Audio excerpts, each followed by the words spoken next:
Welcome back, everyone. Before we dive in, make sure you drop your thoughts and the lessons you took from this story in the comments. And don't forget to like and subscribe. Let's get into it. My name is Tyrone Phillips, and I am 33 years old. 3 months ago, I was supposed to be 3 months away from marrying my fiancée, Tanisha Grant, who is 31. We had been together for 2 years, engaged for 8 months, and up until very recently I would have told anyone that our relationship was solid and that I felt lucky. I had the dates circled on my calendar, tuxedo picked out, vows half written in a notebook on my nightstand. I had even started practicing how to say my wife out loud when no one was around, just to get used to it. I thought I knew who I was marrying. I thought I understood her family dynamics, her fears, and her values. I was wrong in ways I never imagined. And it all started with one sentence over a glass of wine at my dining table in Houston, Texas. To understand why everything exploded the way it did, you need to know a bit about my situation. I own my house outright. I bought it 6 years ago for $285,000, back when everyone told me I was buying too much house for a single man. I ignored them, worked like crazy, and made extra payments every chance I got. Last year, I paid it off completely. No mortgage, no lien, just my name on the deed. I also own a 15% stake in my family's logistics company, Phillips Freight and Transport, which my father started when I was a kid. My brother Terrell and I run most of the day-to-day operations now. On paper, my portion is worth around $900,000. My car is paid off. My retirement accounts are healthy for my age. I'm not rich enough to be on any magazine covers, but I am comfortable, stable, and I have worked for every dollar. Tanisha's situation is very different from mine, and that was never a problem for me. She is a dental hygienist at a busy practice on the southwest side of Houston and earns around $58,000 a year. She rents a small but nicely decorated apartment, drives a modest car, and has student loans she has been slowly paying off. Money was never why I loved her. I loved that she could talk passionately about her patients, about oral health, about little kids who were terrified of the dentist until she held their hand and talked them through it. I loved that she color-coded her planner and that she always made sure her younger cousins got school supplies every August. We had talked about her moving into my house after the wedding, which made financial sense. We both agreed it would help her pay off her loans faster, and we could save aggressively to build a future together. From early on, I knew her family had strong opinions about money, especially her mother, Valerie. Tanisha's parents, Leon and Valerie, had gone through a rough patch years earlier, and Tanisha had told me more than once that her mother left that marriage with nothing in her name. It was clear that this story had been repeated in that household over and over until it became almost a cautionary legend. Valerie was polite to me in person, but she always had a pointed comment ready like, "Make sure you keep your own savings, baby, or a woman needs something in her own name." I respected that background. I even suggested more than once that Tanisha talk to a financial planner so she could feel more secure. I never imagined that the same narrative would be turned into an ultimatum wielded at me like a weapon. The night everything cracked open was a Thursday evening. We were at my dining table going through wedding RSVPs. We had invited 200 guests. The venue was booked at a beautiful event space downtown. Her parents had contributed $7,000 toward the $22,000 total bill, and I had covered the remaining $15,000. We had deposits locked in for the venue, photographer, florist, caterer, and DJ. The spreadsheet on my laptop was full of color-coded cells. Family, friends, co-workers, plus ones. Tanisha was sipping red wine, looking at a list of cousins on her side, and everything felt normal until she set her glass down and took a deep breath that immediately put me on edge, even before she opened her mouth. "Tyrone, I have been thinking," Tanisha said, fingers sliding nervously along the stem of her wine glass. "I need my name on the house before the wedding." I looked up from the spreadsheet, sure I had misheard her. "What?" I asked. She did not hesitate. "The house, the car, and your stake in the company," Tanisha said. "Everything should be in both our names. It is only fair if we are getting married." I blinked at her, trying to decide if she was joking, testing me, or rehearsing something she wanted to talk through. "Tanisha, we have not even gotten married yet," I said carefully. "Why would I put your name on assets I earned before we met?" Her jaw tightened. "Because marriage is about partnership, about sharing everything. If you really loved me, you would want me to feel secure." I took a slow breath, trying not to react too fast. "You will feel secure after we are married," I said. We can discuss things then. I am planning to add you as a beneficiary on my retirement accounts. We could talk about joint accounts for bills and savings. But I am not putting your name on my house, my car, or my business stake before we are even legally married. Those are premarital assets. That is not how this works. Tanisha shook her head, and her voice cooled. That is not good enough, Tyrone. I will not be some second-class citizen in my own marriage, she said. Either you put my name on everything, or we are postponing the wedding until you see reason. The way she said it, casually dropping a nuclear bomb into the middle of our wedding planning, made my skin prickle. It did not sound impulsive. It sounded rehearsed. I stared at her, the ultimatum hanging in the air like thick smoke. Let me get this straight, I said slowly. You want a name on my house, my car, and my stake in the company. Assets worth over $1 million that I built before we ever met. And if I do not, you are postponing the wedding indefinitely. Tanisha folded her arms. I'm not calling it off, she corrected. Just postponing until you understand what marriage means. There was something in her tone, something that told me she was not improvising. It sounded like she was reciting lines that had been fed to her. Is this coming from you? I asked. Or from your mother? Tanisha hesitated for 1 second too long. My mom and I have been discussing it, she admitted. She thinks I should protect myself. Her divorce from my dad was messy because she had nothing in her name. She does not want that for me. Suddenly everything clicked into place. This was not just Tanisha's fear. This was Valerie's entire history and resentment being funneled through her daughter into my relationship. I forced a smile that I am sure did not reach my eyes. Wow, I said.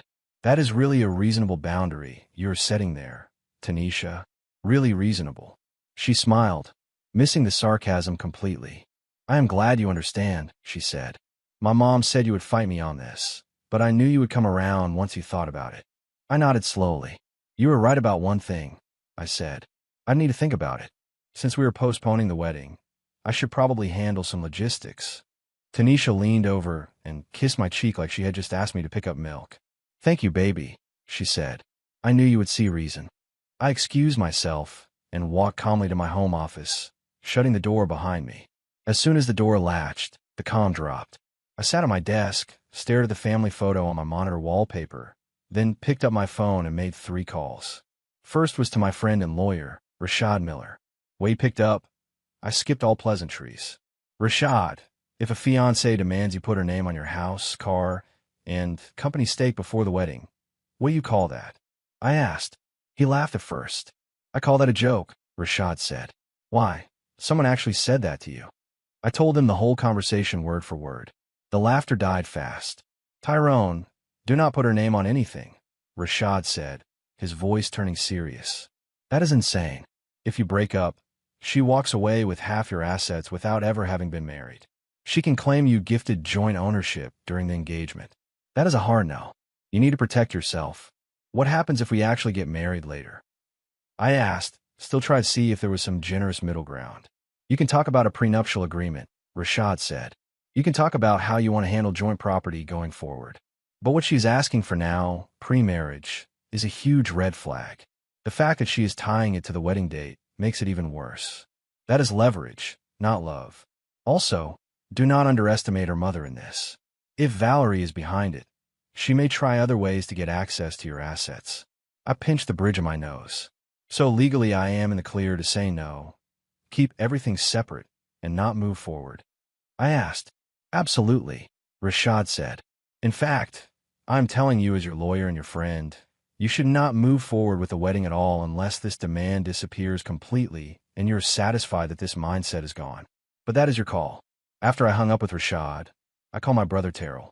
He helps run Phillips Freight with me and owns a similar stake. What is up? Terrell asked. You sound like you just found a rattlesnake in the kitchen. I told him what Tanisha had said about putting her name on my company's stake. Terrell cursed under his breath. So, she wants to be part owner of the company now? He asked. She does not work here, has not put in a single overnight shift at the warehouse, has not handled one late truck or upset client, but she wants part of the business before even becoming your wife. Apparently, that is her reasonable boundary, I said. Terrell was quiet for a moment. Look, I like Tanisha, he said, but if she is already looking at the company like something to put her name on, you need to make sure our corporate paperwork is tight. I will call Dad and our accountant. No one new gets near the ownership documents. No signatures. No transfers. Nothing. The third call was to the wedding venue downtown. I pulled up the contract while I listened to the phone ring. "Thank you for calling Magnolia Grand Events. This is Mr. Coleman. How may I help you?" The coordinator said. "Hi, this is Tyrone Phillips," I said. "I have a reservation for October 12th. It should be under Phillips Grant." There was a pause while he typed. "Yes, I see it here," Mr. Coleman said. "Ceremony and reception, 200 guests. How can I help?" I took a breath. "There's been a change," I said. "The bride wants to postpone indefinitely. I would like to transfer the reservation and the $15,000 deposit, which I paid in full, into my name only for a, let us call it a private celebration event. Same date, similar package. Is that possible?" On the other end, there was silence, then typing, then a cautious reply. "Mr. Phillips, typically our policy is that deposits are non-refundable and tied to the event as booked," Mr. Coleman said. "However, I see here that the payment came from your account and that you were the contracting party on the initial agreement, with the bride listed as an additional contact. May I ask why the wedding is being postponed?"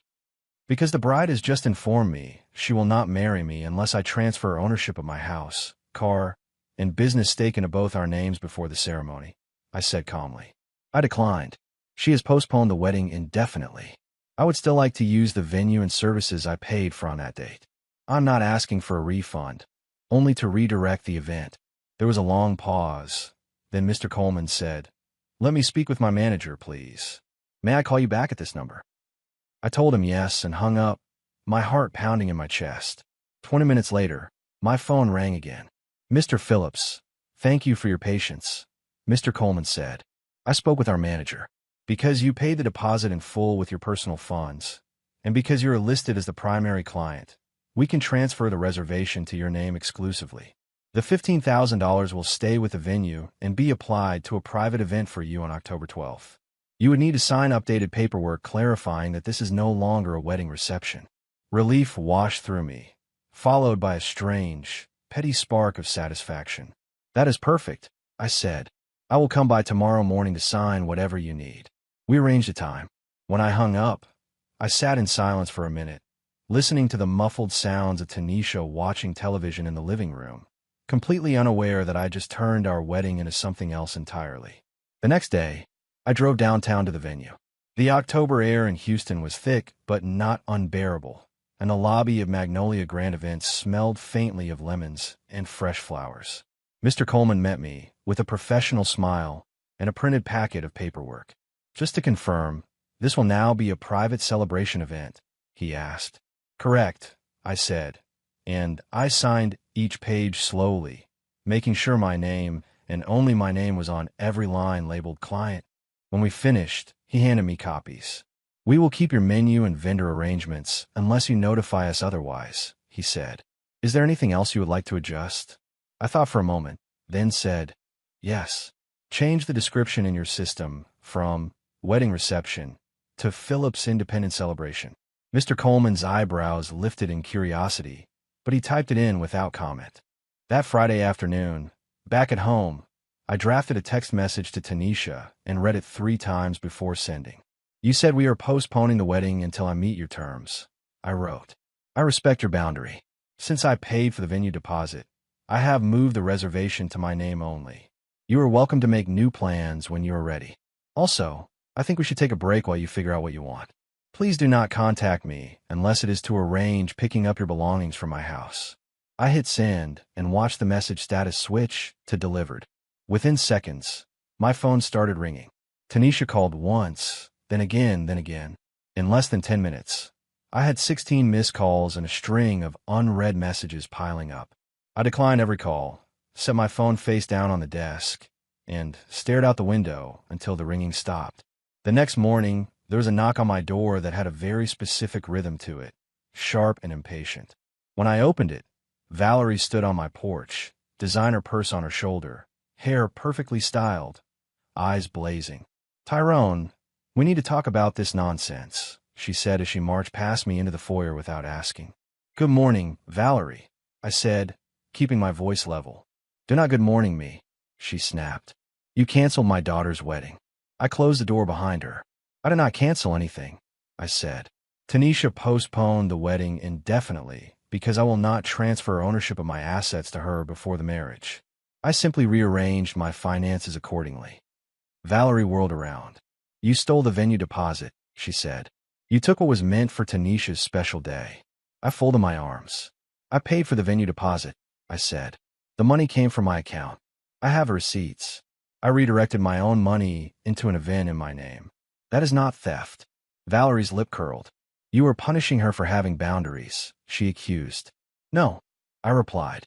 I am respecting her boundaries. She said she will not marry me unless I put her name on everything I own. That will never happen. Therefore, there is no wedding. It is simple. Valerie's face flushed a deep shade of red. You selfish, controlling, she began. I held up a hand. Valerie, stop, I said. You came into my house to insult me and accuse me of stealing my own money. You are crossing lines. You need to leave now. She stepped closer, lowering her voice. You will be hearing from our lawyer, she said. You cannot get away with this. She turned on her heel, stomped down the walkway, and as she drove off, she rolled down the window just long enough to shout, You will regret this. 4 days later, on Tuesday morning, I got a notification from the front desk of my office building that there was a certified letter for me. I signed for it and immediately noticed the law firm letterhead on the envelope. Jefferson & Associates, attorneys at law. I took it back to my office, sat down, and opened it carefully. The letter was 3 pages of dense, pompous legal language that boiled down to 4 demands. 1. Immediate return of the $15,000 venue deposit to the engaged couple, to be divided 50-50. 2. $7,000 reimbursement to Tanisha's parents for their contribution to a wedding that will not occur due to Mr. Phillips' unilateral decision to cancel. 3. $5,000 in compensation for emotional distress inflicted upon Tanisha by my capricious financial retaliation. 4. A formal written apology. Total demand, $17,500 plus my dignity on paper. I stared at the letter for a long moment, then picked up my phone and called Rashad. I have something you need to see, I said. I am forwarding you a picture now. I snapped photos of each page and sent them. 2 minutes later, Rashad called back laughing, so hard he could barely breathe. This is the most ridiculous demand letter I've seen in years, he said. They have absolutely no standing. You paid the deposit. Tanisha is the one who broke off the engagement with her ultimatum. Her parents' contribution was a gift, legally. Emotional distress. They would have to prove intentional harm. This is nonsense. So what do we do? I asked. We respond, firmly, Rashad said. I will draft a letter. You will send it certified mail. And then if they keep pushing, we will talk about harassment. Rashad sent me a draft later that afternoon. It was concise and brutal in the most professional way. Mr. Phillips paid the venue deposit in full using his personal funds. It began, and possesses documentation proving same. Ms. Grant announced an indefinite postponement of the wedding contingent upon Mr. Phillips transferring ownership of substantial premarital assets into her name, a demand he declined. As such, there is no wedding to plan. Mr. Phillips has chosen to utilize the venue services he purchased. Ms. Grant's parents' financial contribution was a gift, which is legally irrevocable. Your claim of emotional distress is frivolous and unsupported. No funds will be remitted. Further baseless demands will be met with a harassment claim. Rashad finished with a polite but icy closing. I signed the letter, had it printed on his firm's letterhead, and mailed it certified the next morning. The legal letter apparently lit a fuse on Tanisha's side of the family. By Thursday morning, her younger sister, Asia, called me. What is wrong with you, Tyrone? Asia demanded as soon as I answered. Tanisha is devastated. She has been crying for days. You are throwing away 2 years over money. I took a breath. I'm not throwing away anything, Asia, I said. Your sister demanded I put her name on assets worth over $1 million before we were even married, or she would postpone the wedding. I refused. That was her choice. She just wants to feel secure, Asia said. You are being unreasonable. Asia, would you marry someone and immediately put your name on everything they own, or give them your house, your car, your business, before the wedding? I asked. There was a pause. That is different, Asia said finally. How? I asked. Because you are the man, Asia said. You were supposed to take care of her. I actually laughed. Not because it was funny, but because it was so absurd. Taking care of someone does not mean handing them ownership of everything you have built without any safeguards, I said. That is not marriage. That is a robbery with a ceremony attached. Asia sucked in a shocked breath. You are disgusting, she said, and hung up on me. I looked at my phone for a moment, then set it down. Every conversation I was having with that family was confirming the same pattern. They were not interested in partnership. They were interested in access to assets. It was painful to admit that about people I had almost called my in-laws, but the more they spoke, the clearer it became. The next day, things escalated from emotional and legal pressure to outright criminal behavior. Around midday, I received a call from my bank's fraud department. Mr. Phillips, this is Angela from Houston Federal Bank, a calm voice said. We are calling about an attempted change to your checking account. My stomach dropped. What kind of change? I asked. Someone submitted documents requesting that a Tanisha Grant be added as a joint account holder on your primary checking account, Angela said. The request included a signature purporting to be yours. Our system flagged it as suspicious because the signature did not match the one we have on file, and because you have no previous joint accounts. I clenched my jaw. I did not authorize that, I said. I never signed any such documents. That is fraud. Angela's tone became even more formal. In that case, we will treat this as an attempted identity fraud incident, she said. We will freeze any pending changes, block further attempts, and place a fraud alert on your account. We recommend you contact law enforcement to file a report, and we will provide documentation as needed. Can you tell me who submitted the documents? I asked. I cannot disclose personal details over the phone, Angela said, but the documents did list Tanisha Grant as the requested joint holder. The submission came from an in-branch visit. The person claimed you were unable to attend and had signed in advance. A cold wave rolled through me. Thank you, I said tightly. Please send me copies of everything related to that attempt. She agreed, and we ended the call. I sat there for a moment, staring at the wall, realizing that someone I had loved enough to marry, or her mother, had just tried to quietly wrap their hands around my bank account. I drove straight to the police station and filed a report for attempted identity fraud. The officer at the front desk listened as I laid out the situation, the broken engagement, the demand for asset transfers, the bank's call. He took notes, asked for copies of the documents when the bank released them, and gave me a case number. We will open an investigation, he said. If you receive any more suspicious financial notices, call us immediately. Keep records of everything. When I left the station, I sat in my car in the parking lot for almost 10 minutes, hands on the steering wheel, breathing slowly. I was angry, but beneath the anger was this heavy grief.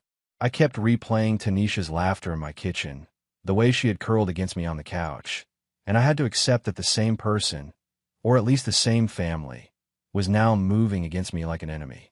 When I got home, I decided to check my credit reports, just in case. Good thing I did.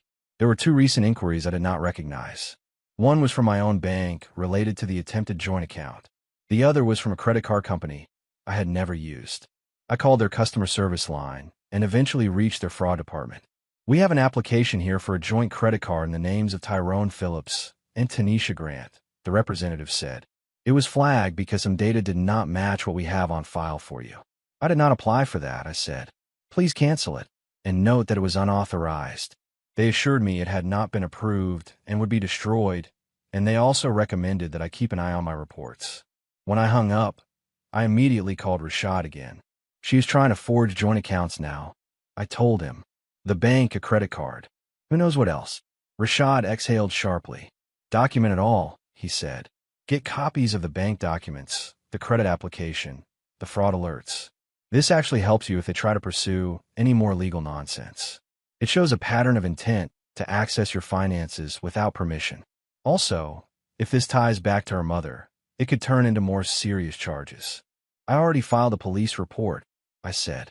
Good, Rashad replied. Now the next step is to cut off all direct contact. If Tanisha or her family want to speak, they go through me. You do not negotiate privately with people who are forging your signature. I agreed, feeling more like a client than a friend, but that was what I needed. Of course, life does not respect legal boundaries completely. The very next day, Tanisha showed up at my house. It was the first time I'd seen her in person since the ultimatum. She stood on my porch in a simple dress, hair pulled back, eyes red-rimmed. There was a time when the sight of her like that would have made me pull her into my arms without a second thought. Instead, I opened the door only wide enough for me to stand in it. "Tyrone, please, can we talk?" she asked, voice trembling. "5 minutes," I said. "You cannot come inside. We will talk out here." She nodded, wiping at her eyes. "I am sorry," she began. "I should not have given you an ultimatum. I was scared and my mom got in my head. Can we please just forget this and move forward with the wedding?" "So you will drop the demand for your name on everything?" I asked. Tanisha shifted her weight. "Well, I still think it is fair," she said, "but we can discuss it after the wedding instead of before. We do not have to do it right away." I stared at her. "Tanisha, someone tried to add your name to my bank account using forged documents," I said. "Someone tried to open a joint credit card in our names. Was that you?" Her face went pale. That was not my mom's fault," she said quietly. That was my answer. "So your mother tried to commit identity fraud using my information?" I pressed. "She was just trying to help," Tanisha said quickly. "She wanted to show you how easy it would be to share things." "By committing a crime?" I asked. "By forging my signature." Tanisha's eyes flashed. "Do not call it a crime," she said. "We are engaged. We are supposed to be building a life together. It should not be fraud if we're going to be married." "Tanisha, listen very carefully," I said. "We are not engaged anymore. The wedding is off permanently. You and your mother tried to take what was not yours by falsifying legal documents. I filed a police report. I have lawyers involved. This is not something we can just forget and move past." Tears spilled down her cheeks. "I did not steal anything," she said. "I was trying to protect myself. There are ways to protect yourself that do not involve lying to banks and forging documents," I said. "You chose this path. I cannot trust you. I will not marry you." She reached for my arm, but I stepped back. "Get off my property, Tanisha," I said quietly. "If you or your mother contact me again, I will add her directly to the police report and push for every possible charge. Leave." She stared at me for a long second, then turned and walked down the steps, shoulders shaking as she sobbed. I watched her drive away and felt, not relief, not satisfaction, just a hollow sort of finality. 2 weeks later, I learned that the entitlement and schemes had reached a level I had not even fully imagined. First, Tanisha's father, Leon, called me. Of all of them, he had always seemed the most reasonable. "Tyrone, this has gone too far," Leon said. "We are family. We can sit down and talk this through." I sighed. "Leon, your wife committed identity fraud," I said. "Your daughter demanded ownership of my assets as a condition of marriage. There is nothing to discuss." Leon sounded weary. "Valerie made a mistake," he said. "She has apologized, and she did not mean for it to become this serious. And Tanisha, look, she is young. She got scared. Women need security. Women need security," I repeated. "Or con artists need assets. Which one are we talking about here?" There was a long pause on the line. "That is harsh," Leon said quietly. "Is it?" I asked. "Be honest with me. Did you know about any of this? The demand Tanisha made? The forged documents? The attempts to get onto my accounts?" There was an even longer pause. Then Leon said, "Valerie mentioned helping Tanisha feel more secure financially. She did not tell me the details. Did she mention forging my signature on bank forms?" I asked. Silence. "Leon, I like you," I said. "You have always been decent to me. But your wife manipulated your daughter into trying to steal from me. And when I refused, she tried to take it anyway. I have already filed a police report. If Valerie contacts me again, I am pressing charges without hesitation. You need to know that." Leon exhaled a long breath. "I am sorry this happened," he said. "I really am. I should have stepped in sooner. I did not realize how far she would go." "I am done, Leon," I said. "I wish you the best, but I am done." I hung up, feeling like I had just closed the door on an entire branch of family that almost was. The following week, I did something petty. Beautifully, satisfyingly petty. I kept the venue reservation for October 12th. I decided if I had already paid $15,000, I would get something good out of it. I sat down on my computer and designed invitations for 50 people, close friends, family, co-workers who had stood by me through the chaos. At the top, in bold letters, I wrote, "You are invited to celebrate Tyrone Phillips' Independence Day." And beneath that, October 12th, 7 o'clock in the evening. Dinner, drinks, and dancing to commemorate freedom from manipulation. At the bottom, I added a dress code. Wear whatever makes you feel powerful. I mailed them out, and the responses rolled in quickly. My brother Terrell called me laughing. "You are really doing this?" he asked. "Absolutely," I said. "If they wanted my money so badly, they can watch from the sidelines while I enjoy it." My parents were more cautious about it, but they did not try to stop me. My mother said, "I just want to be sure you are doing this for yourself, not to taunt anyone. I am doing it because I refuse to let them turn something I paid for into a monument to drama and regret," I said. "I want to remember that date for something good." My father clapped me on the shoulder. "You dodged a bullet," he said. "If you want to throw a party to celebrate that, I will bring the best suit I own." My friends loved the idea. My coworker Jerome told me, "I am wearing the sharpest suit I have, and I am dancing until the DJ goes home." The group chat lit up with jokes about Phillips' Independence Day and suggestions for playlists. For the first time since everything began, I felt something like genuine excitement. 2 days before the event, Mr. Coleman from Magnolia Grand called me. "Mr. Phillips, I want to give you a heads up," he said. "We have been contacted by Ms. Valerie Grant claiming that you are using venue services meant for her daughter's wedding." I sighed. "And what did she say?" I asked. "She insists that you stole their wedding and that she intends to protest outside the venue during your event," Mr. Coleman said carefully. "She has called multiple times." I rubbed my forehead. "The services I am using are the ones I paid for and transfer to my name legally," I said. "If she shows up and causes a disturbance, please call the police. I have a fraud investigation pending involving her, and I will not hesitate to involve law enforcement if she creates a scene." Mr. Coleman nodded, though I cannot see him. "We will have security on site, and we will contact authorities if necessary," he said. "We just wanted you to be aware."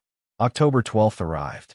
I put on a tailored navy suit, straightened my tie in the mirror, and for a brief moment wondered what it would have looked like if this had been my wedding day instead of what it had become. Then I reminded myself of forged documents, demand letters, and the sound of Tanisha saying, "If you loved me, you would put my name on everything." The doubt evaporated. When I walked into the venue, the staff greeted me with warm smiles. The room that had once been booked for a ceremony and reception was now set up for a dinner party with round tables, candles, and a large dance floor. As my guests arrived, there was laughter, hugs, and more than a few jokes about how this was the best non-wedding they had ever attended. My best friend Jerome clinked his glass and said, "To Tyrone, for choosing sanity over a pretty face with a pen near his bank account." Dinner was incredible. The caterer served grilled salmon, roasted chicken, and sides that disappeared quickly. The open bar was busy, and the DJ kept a steady stream of R&B and upbeat tracks flowing. At one point, my brother Terrell took the microphone for a short speech. "Tonight is not just about Tyrone avoiding a disaster," Terrell said. "It is about recognizing red flags before you invest your time, your heart, and your assets into a sinking ship. It is about remembering that love should never come with ultimatums about ownership. So raise your glasses to my brother for walking away before the paperwork made it impossible." The room erupted in applause and laughter. I felt my throat tighten for a moment, but it was not sadness.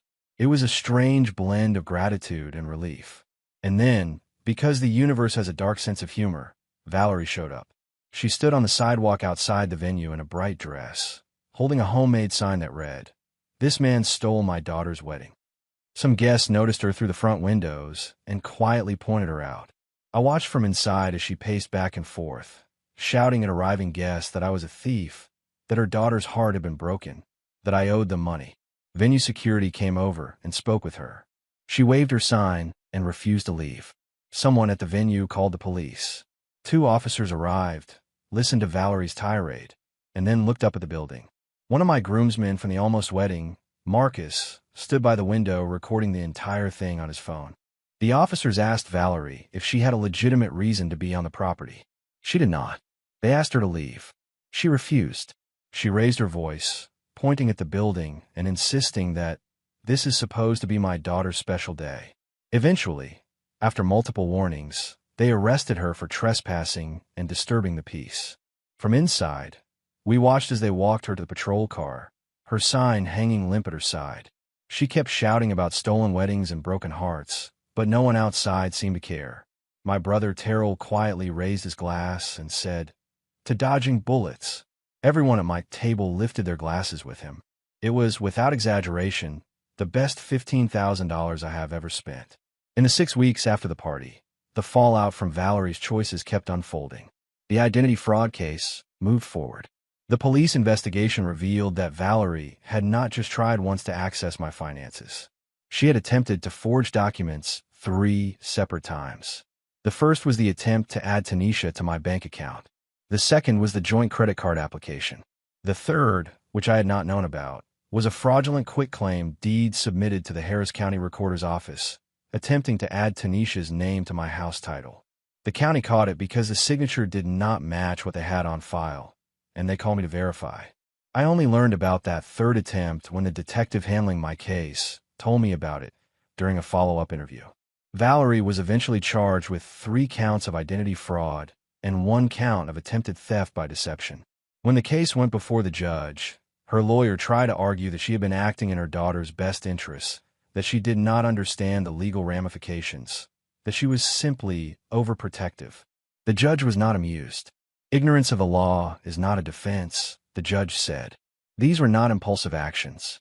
They were repeated, calculated attempts to obtain ownership and access to another person's property and finances. Facing the likelihood of a trial and the risk of jail time, Valerie ultimately pleaded guilty. She received 18 months of probation, 200 hours of community service, mandatory counseling, and in order to pay restitution for my legal fees, which came to $3,800. If she violates probation, she will serve jail time. Around the same time, Leon filed for divorce. I heard about it first from Rashad, who had seen the public records, and then from Leon himself when he called me again. Apparently, this was not the first time Valerie did something like this, Leon said quietly. She forged my signature on loan documents years ago without telling me. I kept it quiet because I did not want to break up the family. But this was my breaking point. Watching her get arrested outside your event, knowing she had dragged my daughter into all of this. I cannot do it anymore. He apologized to me again, more sincerely than before. "I should have stepped in sooner," Leon said. "I should have told you what I suspected when Tanisha started talking about your assets. I hope you can forgive me for not warning you." I told him I did not hold him responsible for his wife's actions, but I appreciated his honesty. As for Tanisha, there was complete silence after the party. No texts, no calls, no messages. For a while, I wondered if she had finally realized how far things had gone and decided to disappear out of shame. Then, about 3 weeks after the event, I received a message on LinkedIn from someone named Candace Lewis, a woman around my age whose name I did not recognize. "Hi Tyrone," the message read. "You do not know me, but I dated Tanisha's ex-fiancée before you. She probably told you she had been single for 6 months before she met you, right?" My stomach tightened as I read. She was not. The message continued. She was engaged to my ex, Reggie Thompson. The same thing happened. She demanded that he put her name on his condo and his investment accounts before their wedding. When he refused, she called it off and then tried to claim that she had contributed to his assets during their relationship. He had to threaten legal action before she backed off. "I am sorry this happened to you. I just wanted you to know it is a pattern." I sat at my desk staring at the message for a long time. I felt strangely validated and simultaneously even more disturbed. It was one thing to tell myself that Tanisha's behavior was an ugly one-off caused by her mother's influence. It was another to realize that this was part of a repeating strategy, a script they had deployed with other men before me. I thanked Candace for reaching out, asked a few clarifying questions about the timeline, and then forwarded screenshots of the conversation to Rashad. "Good to know," Rashad said when we spoke. "If Tanisha ever tries to come after you legally or claims anything about shared assets, this helps establish a pattern of behavior. Save everything." I did exactly that, organizing every document, message, and report into a digital folder labeled Grant Situation. The last dangling thread from this whole mess was the $7,000 Tanisha's parents had contributed toward the original wedding. Legally, Rashad reminded me, that money had been a gift. I was under no obligation to return it. But then I heard from Leon again, this time through his divorce attorney.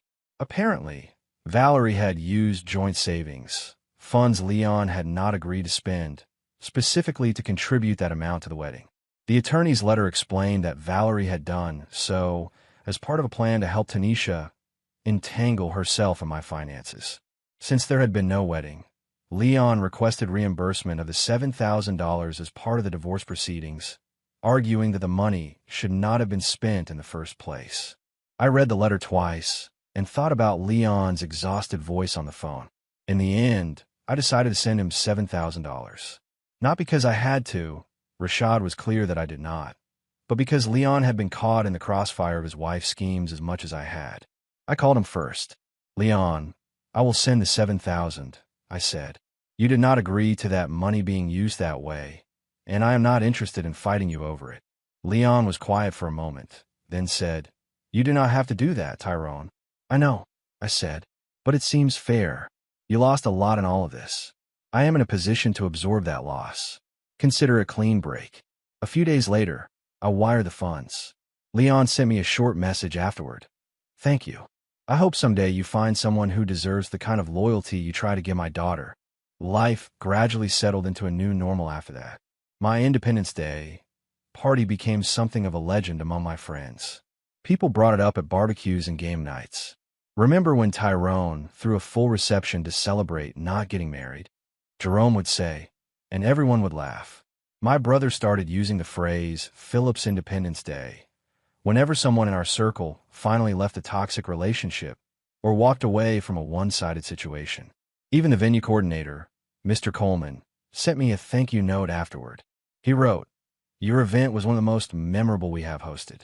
After the brief incident outside, the atmosphere inside was one of genuine joy. Our staff appreciated how kind your guests were, and the tips were very generous. "You are welcome back anytime."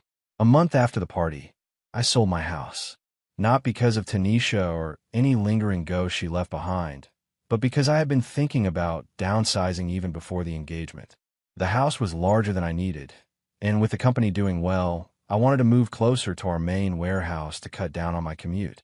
I found a smaller place in a quiet neighborhood, still in Houston, with a shorter drive to work and a cozy backyard where I could sit in the evenings and breathe. Signing the papers to transfer the title felt surreal. The same house that Valerie had tried to slip Tanisha's name onto through a fraudulent deed was now going to an entirely different family. As I handed over the keys, I felt a surprising lightness. I also started therapy. After everything that had happened, my trust in my own judgment had taken a hit. I sat across from Dr. Lewis, my therapist, and told her the whole story from beginning to end. She listened without interrupting, occasionally asking gentle questions. "You did a lot of things right," she said after I finished. "You held clear financial boundaries. You sought legal advice. You did not respond to manipulation by giving in. But it makes sense that your trust feels shaken. When someone you are planning to marry turns into an adversary, it can feel like your reality has been rewritten." We met weekly for a while. We talked about patterns, about why Tanisha's initial vulnerability had been so attractive to me, about why I had overlooked earlier comment her mother made. It did not fix everything, but it helped me make peace with the fact that protecting myself did not make me cold or unloving. Dating is not on my radar yet. When friends jokingly try to set me up, I smile and tell them maybe someday, but not now. I'm not bitter exactly. I'm cautious. If someone tries to rush talk about finances or assets, I know I will hear alarm bells immediately. For now, I am pouring my energy into my work, my family, and my own peace. Phillips Freight is growing. Terrell and I are talking about expanding into another city next year. On weekends, I sometimes drive past Magnolia Grand when I am downtown and glance at the entrance. I imagine some other couple walking in, nervous and excited, thinking only about flowers and vows, unaware that the same room once hosted a celebration of a man choosing himself. Every once in a while, I think about Tanisha. I do not stalk her social media or ask mutual acquaintances for updates. I doubt she will reach out, not after everything that happened with her mother and the criminal charges. I wonder if she has learned anything, if she will keep repeating the same pattern with someone else, or if this was the shock she needed to break away from Valerie's control. But those questions are not mine to answer anymore. Whatever future Tanisha builds, it will be without access to my accounts, my house, or my name on any joint deed. When I look back over the whole sequence now, the ultimatum at my dining table, the demand letter, the forged documents, the party, the arrest outside the venue, it reads like a story someone else might tell to entertain strangers. But I lived every minute of it. I felt the sting of realizing that the person I loved valued my assets more than our partnership. I watched his entitlement turn into schemes and then into outright crime. I learned firsthand that courts do not care about, but we were in love, and that banks do not care about, but we were engaged. The law is the law, and fraud is fraud, regardless of how many tears are shed afterward. When I tally up the costs, they are surprisingly simple. I spent $15,000 on a venue deposit, although calling that a loss feels wrong when I remember the joy of that Independence Day party. I spent $3,800 on legal fees, which I later recovered through restitution. I spent 2 years in a relationship with someone who turned out to be running a long con, or at least acting out a script written by her mother. But I kept my house, I kept my business stake, I kept my financial security, and I kept my dignity. Tanisha walked away with nothing but a reputation for demanding her fiancé's assets before marriage.